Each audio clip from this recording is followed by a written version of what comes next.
بسم اللہ الرحمن الرحیم۔ ناظرین، آج کا چوتھا ویلاگ پیج 531 معارف القرآن، سورۃ البقرہ نمبر 2 اور آیت نمبر 219۔ ناظرین، ایک ہی سبجیکٹ ہے، وہ یہ ہے کہ شراب کہاں سے بنتا، کیسے بنتا، کیوں بنتا، اور شراب کے فائدے اور نقصانات کیا ہیں۔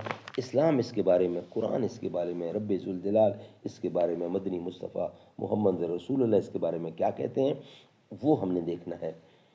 ناظرین، پیج 531، اس کتاب کے رائٹر ہیں مفتی اعظم پاکستان حضرت مولانا مفتی محمد شفیع صاحب رحمۃ اللہ علیہ، جو کہ مفتی اعظم پاکستان ہے۔ معارف القرآن جلد اول، سورۃ الفاتح سے لے کر سورۃ البقرہ پارہ اول تا پارہ تیسرا، رکوع 8واں۔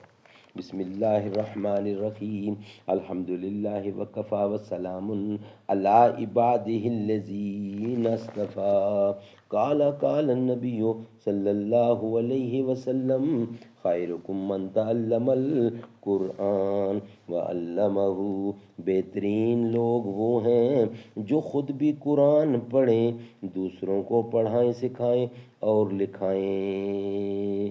اب کہاں وہ باغ پن، وہ شوخی طرز بیاں، آگ تھی کا نور پیری میں جوانی کی نہال، آگ تھی کافور پیری میں جوانی کی نہال، تھی زبانیں داغ پر جو آرزو ہر دل میں ہے، لیلا مہنی وہاں بے پردہ یا محمل میں ہے۔ اب صبا سے کون پوچھے گا سکوتے گل کا راز، کون سمجھے گا چمن میں نالائے بلبل کا راز۔ اس تفسیر کے مطابق اس آیت سے نشہ اور شراب کے حلال ہونے، وَمِن ثَمَرَاتِ النَّخِيلِ وَأَعْنَابٍ تَتَّخِذُونَ مِنْهُ سَكَرًا وَرِزْقًا حَسَنًا إِنَّ فِي ذَلِكَ لَآيَاتًا لِقَوْمٍ يَعْقِلُونَ۔ اور کھجور اور انگور کے پھلوں سے تم لوگ نشہ کی چیز اور آمدن اور عمدہ کھانے کی چیزیں بناتے ہو، بے شک اس میں ان لوگوں کے لیے بڑی دلیل ہے جو عقل رکھتے ہیں۔ فَهَلْ أَنْتُمْ مُنْتَهِمُونَ، یہ الخباث ہے۔ اس تفسیر کے مطابق اس آیت سے نشہ اور شراب کے حلال ہونے پر کوئی استدلال نہیں ہو سکتا، کیونکہ یہاں مقصود و قدرت کی عطیات اور اس کے استعمال کی مختلف صورتوں کا بیان ہے، جو ہر حال میں نعمت خداوندی ہے، جیسے تمام غذائیں اور انسانی منفعت کی چیزیں کہ ان کو بہت سے لوگ ناجائز طریقوں پر بھی استعمال کرتے ہیں، مگر کسی کے غلط استعمال سے اصل نعمت ہونے سے نہیں نکل جاتی۔ اس لیے یہاں یہ تفصیل بتلانے کی ضرورت نہیں کہ ان میں کون سا استعمال حلال ہے، کون سا حرام ہے، تاہم ایک لطیف اشارہ اس میں بھی اس طرف کر دیا کہ سکر کے مقابل رزق حسن رکھا، جس سے معلوم ہوا کہ سکر اچھا رزق نہیں۔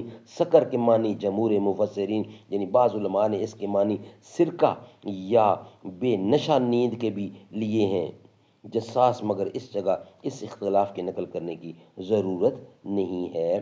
مفسرین کے نزدیک نشہ آور چیز کے ہیں۔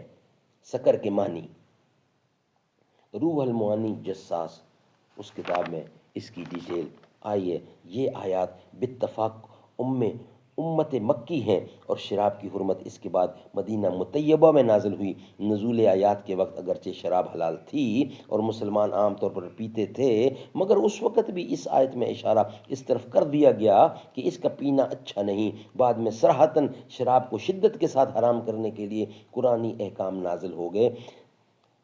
ھذا ملحظ ما فی جساس کتاب کا حوالہ دیا گیا ہے۔ ناظرین، اللہ تعالی ہمیں وہ کچھ حلال چیزیں کھانے کی ہمت اور توفیق دے، اور ان سے اللہ تعالی ہمیں باز رکھے۔ میں کہ تھا بے راہ تھا، میں کہ تھا بے راہ، تو نے دستگیری آپ کی، تو ہی مجھ کو راہ پہ لایا، میں تو اس قابل نہ تھا۔